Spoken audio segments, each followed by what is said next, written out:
व निपक्षपातीपणे तसेच कोणाच्याही विषयी ममत्व भाव किंवा आकस न बाळगता न्याय वागणूक देईन। मी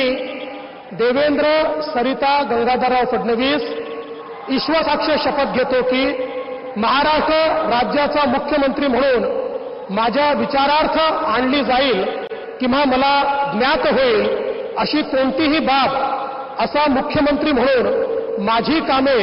यथायोग्य पार पाडण्यासाठी आवश्यक असेल ते खेरीज करून एरवी मी कोणत्याही व्यक्तीला किंवा व्यक्तींना